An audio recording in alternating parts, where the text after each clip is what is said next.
Today I'm going to discuss a question from one of my readers, which I'm calling this segment Question from Readers, exjw.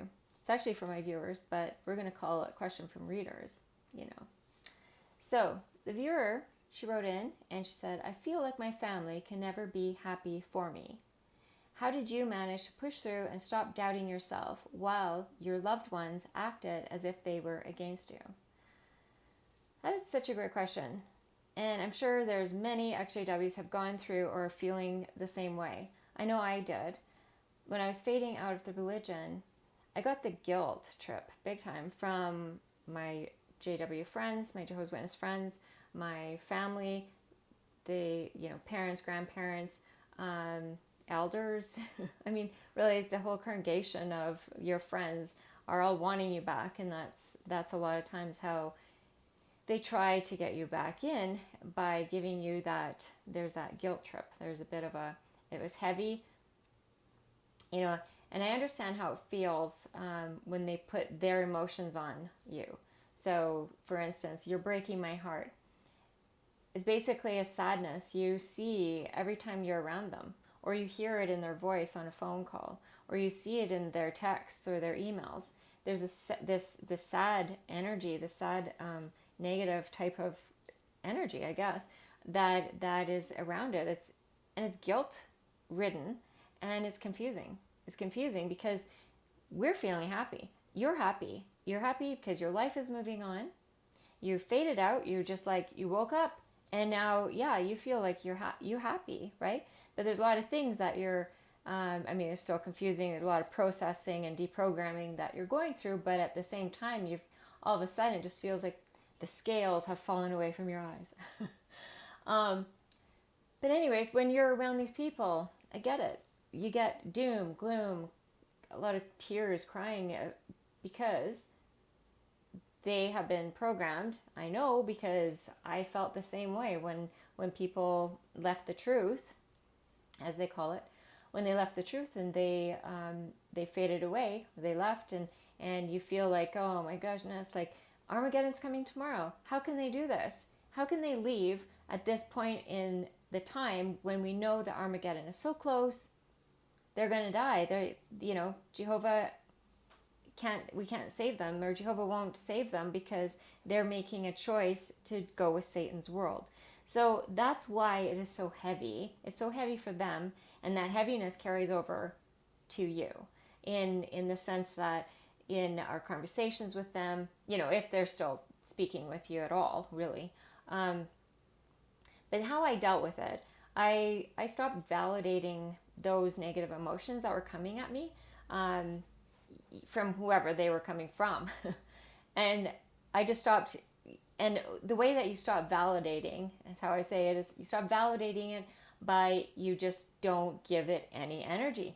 You don't respond to it. You don't put your emotion to it. And you certainly don't need to continue giving excuses as to why you're living how you want to live. Because there's no way that you can you can't have that conversation and win. You can never really win that conversation with a Jehovah's Witness by trying to validate your new life. They're not really even listening, actually. So when they're saying stuff like, you're breaking my heart, and it's true, they are feeling truly sad. I mean it's sad, right? It's something, as a Jehovah's Witness for myself, growing up in it, born and raised in it, it was like I breathed it, I lived it, I bled it. Like it was my whole life, right? So when you come out of that, and if you've understood that and how it feels when someone else has left the truth or been disfellowshipped, whatever. So you have a different sense of empathy when you're on that outside looking back in, and you're getting that energy to you, right? I hope that makes sense. Like you're feeling it on the other side. So you're wearing that other shoe that you didn't get to wear before, and so now your empathy has now just like, oh yeah, I get it. I look at it like, okay, I have a different sense of empathy for people on the inside as a Jehovah's Witness because of what they're being taught and the programming that they're being given from the organization of, how they should be treating those on the outside, such as myself. So, or you. So yeah, I look at life like in this discussion of, not looking backwards too much. It's okay to reflect sometimes, and we wish for relationships and life as it used to be, because it wasn't all bad, right? So I mean, there's a lot of things, people that we grew up with, our birth family, if you will, and our family from the congregation. I mean, it's very tight knit. I mean, it's very close group of people. Our congregation was everything. That was our everything. We hung around with them, 3 times a week, just at the meetings, and then also, going in service. And then those were also our people those were our choices to actually socialize with as well. So that's who we were supposed to socialize with as well. So, that group is very, very tight. So to not have that anymore, it is kind of like hard to sometimes not wish for life as it used to be, right? However, like I feel that it's better to, okay, that was then. People have made their choice. I made my choice, and I only look at the now and forward. Like I said, you can reflect a little bit to look back, just to say, wow, how far I came, right? But you don't stick there. You don't stay there. You don't dwell there, because dwelling there is just the next step to depression. It really truly is, because you really, there's nothing to do. There's nothing you can change about that, what happened back there, right? So yeah, that's why, it's not easy to come to terms with, not having your family supporting you, your birth family, your friends and family from the congregations, these people that you grew up with. It's very difficult, and especially when it's like your close family who never seem happy for you. I find it interesting though, when looking back, where you would see people who, I would get good for you, good job, if I signed up to Pioneer for a month, or or if I did a talk on the stage, right? I gave a demonstration. A demonstration, or something along those lines that had to do with the organization and in the congregation. But other than that, like those are the only times I would ever have a good for you, good job, that kind of thing. So my life has very much been where I don't look for outward validation from people. Like with Jehovah's Witnesses, their reward is always there of like, if I don't do this, if I don't follow this path that has been marked out by the organization, or if I don't do this that the organization is recommending or suggesting I do, then I might not get the paradise. I might not live through, or I might not see my dead loved one, or all these rewards that we are told, these kind of carrots on the stick.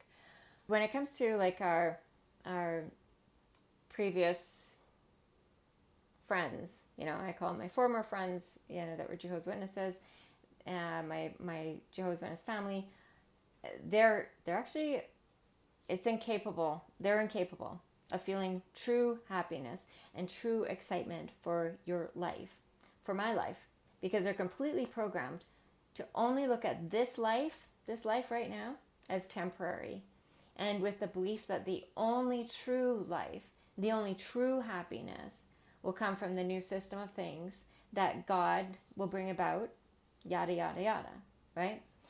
So, because if they were to start feeling happy for you living immorally, or for you having a secular career, or for you joining the military, or for whatever, or for you doing yoga, or for whatever things, if you have some excitement and happiness around, if they are to show that happiness and excitement for all these pagan, immoral type of things that they've been programmed to view as such, then they are actually following down the path after you into Satan's world. And so that is how it is. How I came to deal with that? Well, first, so of all of that, because it was very confusing, very disheartening to not have, family supporting me with all the things I did. Like I moved across the country, I started new jobs, I was very busy. I just threw myself into so much work. Different relationships that I got in and out of, buying a house, a lot of things that you start in business, and then, stuff that exciting things that happened and successes from my businesses as well. So, at first, I was sad. I did feel angry, that I never felt any support whatsoever, and no understanding, no even questions as to about my life, like, how are you? Just the normal type of questions. But, eventually, upon the realization of what I just shared and doing a lot of self-improvement work and processing, I began to feel a sense of sadness and sorry, I guess. I feel sorry for them for not having the ability to wake up to the organization and think for themselves, like I have, like you have, people who have woke up and left the religion, the organization, cult, have you, with, however you want to call it. So yeah, I feel sorry for them to be in that cloud of negativity, cloud of not being able to live in the now and to truly appreciate life as we have it now, and to just always be kept in that dark with the organization and that whole, life is over there. It's just over there. It's just, after Jehovah comes in and wipes everybody else out, it's just right there. They're never happy with just right now. The next thing I say about all this is it's their junk. It's their junk. Meaning, how they are feeling is their feeling, period. It's their junk. So whatever they have wrapped up, it's their junk, period. You don't have to buy into their junk. It's not ours. It's theirs to deal with, just like we had to deal with our junk. Because truly, they could choose to be happy. They really could. And maybe, in their sense of their happy type of life, in their mind, they are happy. I certainly know that I felt like I was happy as a Jehovah's Witness. But there's always those questions and always those something's niggling in the back of my mind, and I don't know what it is. And I can't ask a question. And I certainly can't do any, research about it, because I'd be apostate, and it's just and then the demons are going to attack me, and Satan's going to get in my brain, and, all these things. So but I thought I was happy, except for all those other things, all those other little niggling things. And so I do know that people have that sense of being happy in the congregation, because they have their friends, they have their family, other than us. And it's how the organization kind of relays it to them of this is the only place to be. This is where you're going to get true friends. This is true love. This is, we're the only organization that has true love in the whole entire world. And so that's how it's framed, right? So I see it as I don't stand in the way of someone else's happiness. If they truly feel they are happy, and if they are, then fine. I truly feel I'm happy, but I feel I actually have an authentic happiness in my life. Well, it's not all just one straight line coming out of the cult, the religion, the organization. It's not one straight up woohoo, awesome. It's not. There's a lot of work involved, and plus we have the daily pressures of life as life is. God, we're working through a pandemic right now. So to think that life is just one long, happy road, straight road, one way, I've never closed a door my family or my friends or whatever. So in the sense that I've never told anyone, like, you can't associate with me anymore. I don't want you. I don't want you to call me. I don't want you to ever reach out to me again.